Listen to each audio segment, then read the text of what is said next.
Di video sebelumnya, kita udah bahas 4 ayat Alkitab yang sering banget disalahpahami. Dan ternyata, semuanya saling melengkapi kalau kita lihat dari kacamata seluruh firman Tuhan. Nah, di part 2 ini, kita lanjut ke 4 ayat berikutnya, yang nggak kalah sering bikin banyak orang bingung. Mulai dari soal kesempurnaan, keselamatan, sampai hubungan antara keselamatan dan baptisan. Bagi yang belum menonton part 1, bisa diklik di sudut atas ya, untuk menonton part 1 seri ini. Atau bisa juga nonton dulu part 2 ini baru nanti nonton part 1. Jadi siap-siap, karena kali ini kita bakal lihat gimana kebenaran firman Tuhan justru jadi makin indah waktu dua sisi yang kelihatannya bertentangan, ternyata nyatu dalam satu harmoni. Yuk, kita lanjutkan seri 4 ayat Alkitab yang paling sering disalahpahami, part 2.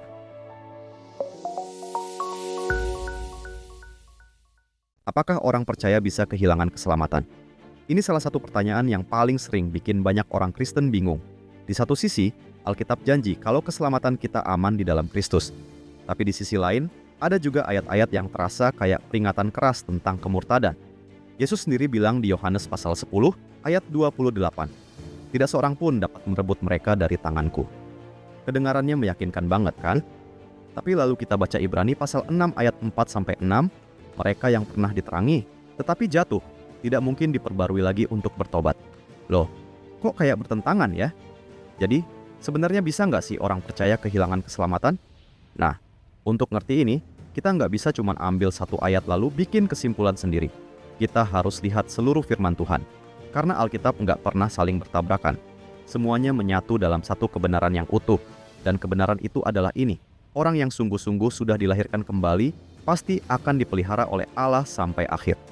Ibrani pasal 3 ayat 14 bilang, "Kita telah beroleh bagian di dalam Kristus, asal saja kita teguh berpegang sampai kepada akhirnya, pada keyakinan iman kita yang semula." Artinya, ketekunan bukan syarat untuk diselamatkan, tapi bukti bahwa kita memang sudah diselamatkan. Kalau ada orang yang kelihatannya jatuh dan nggak pernah kembali, itu bukan karena dia kehilangan keselamatan, tapi karena dari awal, dia belum benar-benar punya hidup baru di dalam Kristus, alias belum pernah diselamatkan. Rasul Yohanes juga bilang hal yang sama di 1 Yohanes pasal 2 ayat 19, "Mereka keluar dari antara kita, tetapi mereka tidak sungguh-sungguh termasuk pada kita." Jadi gimana menyeimbangkannya? Begini, keselamatan itu karya Allah, dari awal sampai akhir. Filipi pasal 1 ayat 6 berkata, "Ia yang memulai pekerjaan yang baik di antara kamu, akan meneruskannya sampai pada akhirnya." Tapi, penting banget untuk diingat, Allah memelihara umatnya lewat ketekunan mereka, bukan di luar itu.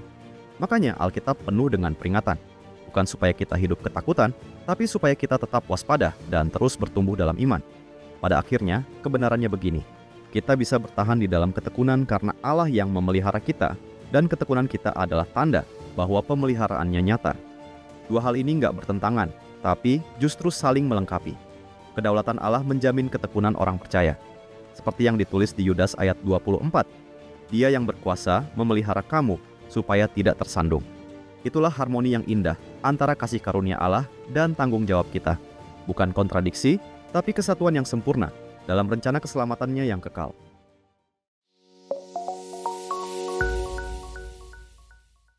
Pernah nggak kamu baca ayat ini, lalu langsung merasa, "Waduh, ini nggak mungkin aku sanggupi"?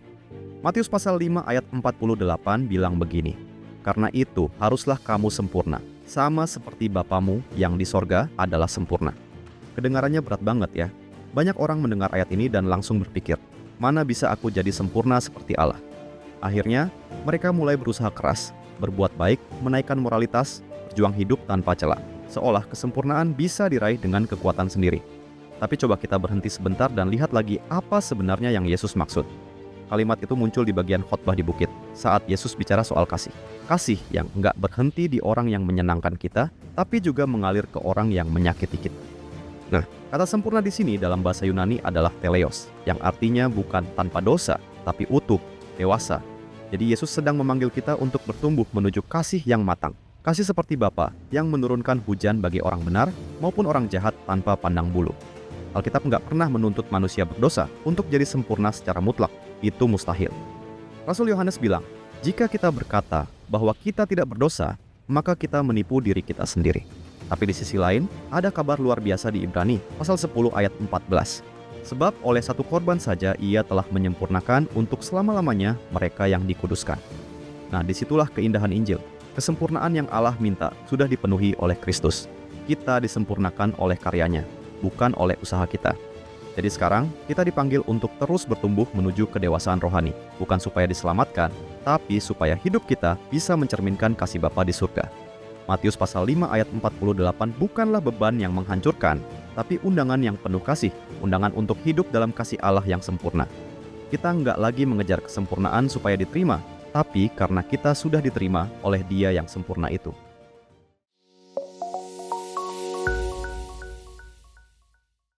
Kalau kita baca Efesus pasal 1 ayat 4, sebab Ia telah memilih kita di dalam Kristus sebelum dunia dijadikan, supaya kita kudus dan tak bercacat di hadapan-Nya. Dan Roma pasal 10 ayat 13, sebab barang siapa berseru kepada nama Tuhan akan diselamatkan. Keduanya jelas firman Tuhan, tapi sekilas terdengar agak bertolak belakang ya. Yang satu bilang Tuhan sudah memilih kita sejak kekekalan, tapi yang lain berkata, siapapun yang mau datang kepada Tuhan akan diselamatkan.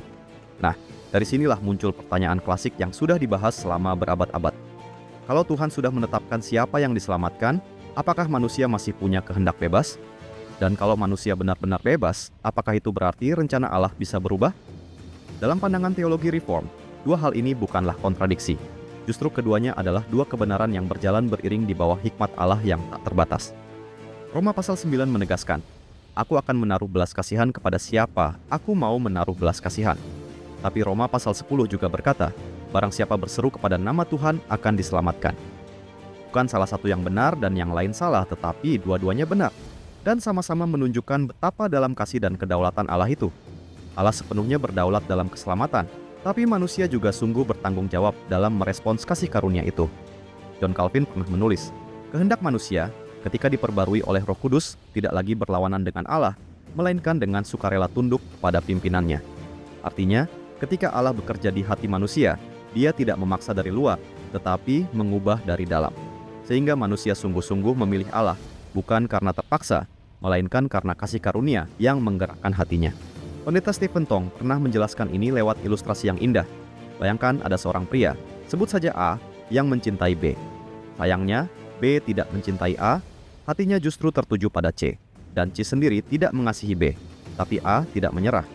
Ia terus mengasihi B dengan tulus dan setia, hari demi hari. Hingga suatu hari, B tersentuh oleh ketulusan itu. Ia sadar, cinta sejati itu datang dari A. Akhirnya, B memilih A, bukan karena dipaksa, tapi karena kasih itu sendiri telah melunakkan hatinya. Begitulah cara Tuhan bekerja dalam keselamatan kita. Dia lebih dulu mengasihi kita, bahkan ketika kita menolak Dia.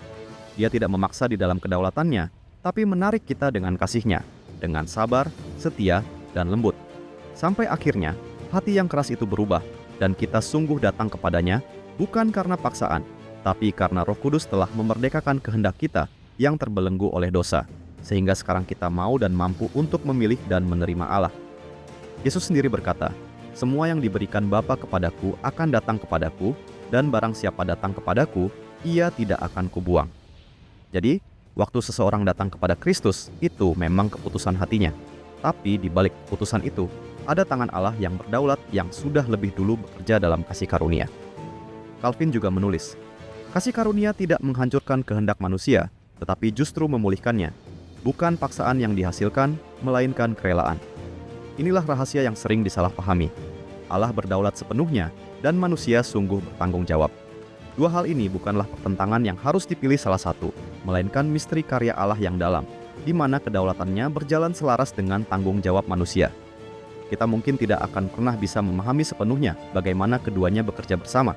Tapi seperti kata Calvin, di mana Allah menutup mulutnya yang kudus, disitulah kita juga harus berhenti bertanya. Karena iman sejati bukan soal tahu segalanya, tapi soal percaya kepada Dia yang tahu segalanya. Inilah harmoni yang indah antara predestinasi dan kehendak bebas, dua kebenaran yang tampak bertolak belakang, namun bersatu sempurna dalam kasih karunia Allah yang kekal.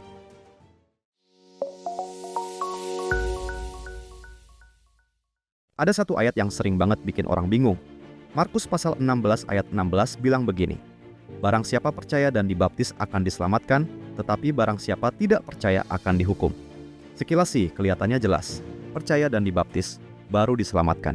Tapi tunggu dulu. Apakah itu berarti kalau seseorang belum dibaptis, dia belum selamat?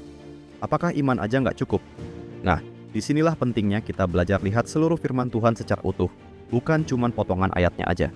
Soalnya, kalau kita ambil satu ayat tanpa konteks, kita bisa salah tangkap maksud aslinya. Dalam bagian ini, Yesus lagi ngasih amanat agung versi Injil Markus. Dia bukan sedang menetapkan dua syarat keselamatan, tapi menjelaskan dua hal yang memang berjalan beriringan dalam hidup orang percaya. Iman yang menyelamatkan, dan baptisan sebagai tanda ketaatan. Coba perhatikan bagian kedua dari ayat itu. Yesus nggak bilang, barang siapa tidak dibaptis akan dihukum. Yang dia bilang adalah, barang siapa tidak percaya akan dihukum. Artinya jelas banget, yang menentukan keselamatan bukan air baptisan, tapi iman kepada Kristus. Baptisan itu tanda luar dari sesuatu yang sudah terjadi di dalam hati. Tanda bahwa seseorang sudah percaya, sudah menerima kasih karunia Allah. Paulus juga menegaskan hal yang sama di Efesus pasal 2 ayat 8 dan 9. Sebab karena kasih karunia kamu diselamatkan oleh iman, itu bukan hasil usahamu, tetapi pemberian Allah. Dan di Kisah Para Rasul pasal 10, kita lihat Cornelius dan keluarganya menerima Roh Kudus dulu, baru kemudian dibaptis. Jelas banget kan? Keselamatan datang lebih dulu, lalu baptisan mengikuti sebagai bukti ketaatan. Jadi, Markus pasal 16 ayat 16 bukan bicara soal dua syarat keselamatan. Ayat ini bicara tentang satu iman sejati, iman yang menyelamatkan, dan iman yang melahirkan ketaatan nyata. Baptisan nggak menambah keselamatanmu. Baptisan itu semacam deklarasi publik. Kini aku milik Kristus, dan hidupku sudah diubahkan oleh kasih karunia-Nya. Iman sejati selalu menghasilkan ketaatan. Karena begitu hati diubahkan oleh kasih karunia, ketaatan bukan lagi beban, tapi sukacita. Dan disitulah keindahan Markus pasal 16 ayat 16. Bukan tentang syarat tambahan, tapi tentang iman yang hidup, nyata, dan berbuah. Bukan iman plus baptisan, tapi iman yang berbuah dalam baptisan.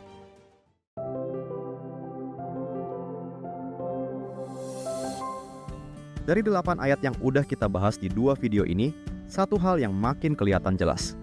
Firman Tuhan itu konsisten, indah, dan penuh hikmat. Kalau kelihatannya bertentangan, mungkin kita yang perlu berhenti sejenak dan belajar lihat dengan lensa yang Tuhan kasih lewat seluruh Alkitab.